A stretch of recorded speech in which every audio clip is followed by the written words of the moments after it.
Thanksgiving approaches and temperatures plummet. That's fine. That's good. It's November in D.C. It's the kind of thing we expect and we're used to. I will make my way back to California, my Logan's Run airplane flight with my masked up situation uh, fairly soon after Thanksgiving, fetching Mrs. Hewitt and I. We are observing just the quietest of Thanksgivings. No 25 people jammed into the house who are stray pets, etc. I worry about the strays who normally show up at everyone's house.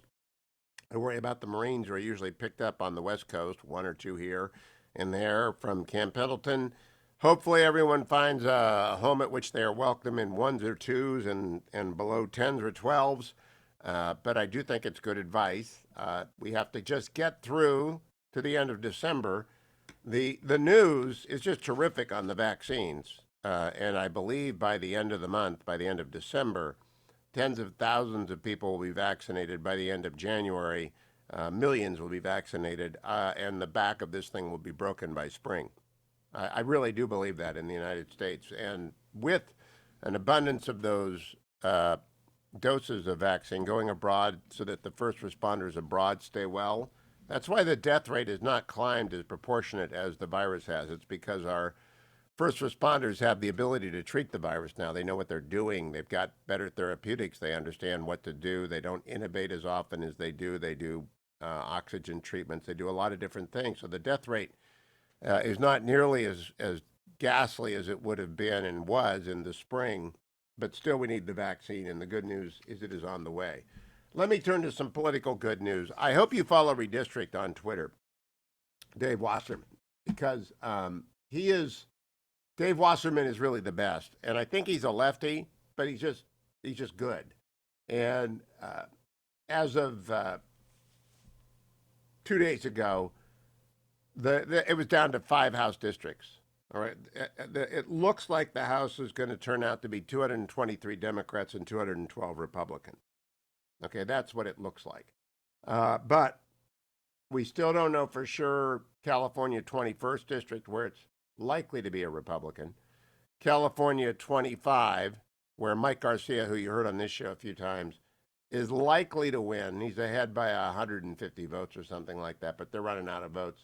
In Iowa, too, a recount is underway, and the Republican has picked up 3 votes, and she leads by 50.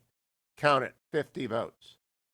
New Jersey 7 is likely to be a Democratic win. Tom Kean, who's the son of the former governor, is just not catching up.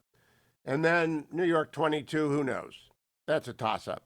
They really don't know because it depends. There are a lot of ballots out. New York cannot count votes. I don't know why. But if I were to bet 223 Democrats, 212 Republicans, Kevin McCarthy, Steve Scalise, Tom Emmer, my hat is off to all 3 of you guys. You did an amazing job. I'm going to have 2 of the new Republican women on today from South Carolina. Nancy Mace is going to join us the start of next hour. In the third hour, Lisa McLean is going to join us. She is from Michigan, so we're going to get a Southerner and a Northerner. I can't believe I'm talking to Michigan Congress people, even though we would normally be close to the game right now. I just hope we get to the game at some point. Big Ten canceling games left and right. We got to crush Indiana this week if you're a Buckeye fan. But fingers crossed on that. I'll also talk to Chuck Todd today, Florida Senator Rick Scott, who now will be helming the National Republican Senatorial Committee for the next go round. And I was trying to explain to people the map is both opportunistic and very difficult for the Republicans. More Republicans defending seats in 2022, but they're going to be saddled with President-elect Biden. And typically, in the first year, in the first election following the election of a new president, that president party gets hammered.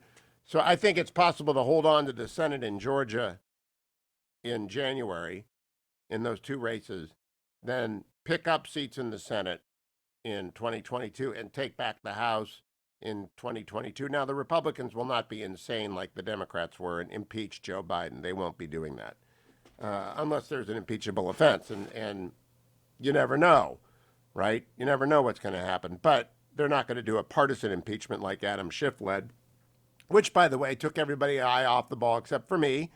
I wish someone would do an audit of media organizations. That's really the accountability. When did the media organization begin covering the COVID-19? And how often did they cover it? How often did they sound the alarm? I'm fairly confident, indeed, I'd bet lots of money that this media outlet did that sooner and more often with greater alarm than any other media show. I don't care on which network, I don't care on radio or television or podcast. I'm willing to bet that this radio show did more to alert the world and the United States about COVID-19 than any other outlet earlier, more often, and with greater alarm than any other outlet. So, Pew Research or Columbia School of Journalism or anybody, go do audits. Go figure out who did their job. Because I wouldn't chase the Adam Schiff idiocy, because it was idiocy to begin with, and it was never going to get through the Senate. It was just idiocy. And while everyone was wrapped up with the idiocy of the impeachment, I was watching the virus. And for the days when patient zero arrived in Orange County, and I was bewailing the fact we did not know where that person was, where they had landed, where they had gone, because I have been through SARS, MERS, and H1N1. Having read The Great Influenza, I was worried. I told you about it every day. Some of you got mad at me. That's why you listen to the Hugh Hewitt Show. I cover the news. The news this morning remains Georgia. 1-800-520-1234. I want to hear from Georgians. Let's remember what Chuck Schumer said about Georgia, cut number 1. Now we take Georgia, and then we change the world. Yeah! I'm sorry, can you repeat that, Mr. Schumer? Now we take Georgia, and then we change America.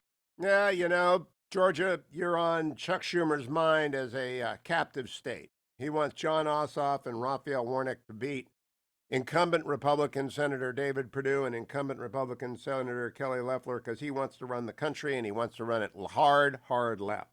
John Ossoff, I got one clip I love playing for the Trust Fund Socialists, cut number 2. We need to send a message this year. We need to send a message that if you indulge this kind of politics, you're not just going to get beaten. You're going to get beaten so bad you can never run or show your face again in public. Because we have had enough, absolutely enough, of what we are getting from Donald Trump and his fellow travelers right now. That's a pretty good estimate of what John Ossoff is. He wants to drive Republicans underground. He wants to punish them. And if you didn't vote for him, I don't know what kind of gulag he has in mind for Georgians, but it's that kind of gulag talk that makes you think Ossoff ought to lose by 100 points. Raphael Warnock, I played for you yesterday my favorite clip, cut number 4. America, nobody can serve God and the military. You can't serve. Just stop right there. We got to get a version of it. I just want to you cannot serve God and the military. He will not come out and comment on it. His spokesperson says it's scripturally based. It is not. It has offended millions of people, and Raphael Warnock is hiding. But meanwhile, more of his interesting, shall we say, past surfaces. Here he is at a Howard University speech in 2016, cut number 6. Will the black church, which Manning Marable rightly characterized as a politically ambiguous institution, yet possesses what Gayrard Wilmore, who is here, rightly characterized as a cohesive thread of radicalism, live up to the best of its prophetic vocation? Or will it give in to the seduction that has garnered from Mr. Trump, an admitted sexual predator, the support of 81% of white evangelicals and 60% of white Catholics? Perhaps more than anything else, we have seen in modern times the rise of Trump and Trumpism on the shoulders of Christians brings into sharp focus the moral bankruptcy of the American church.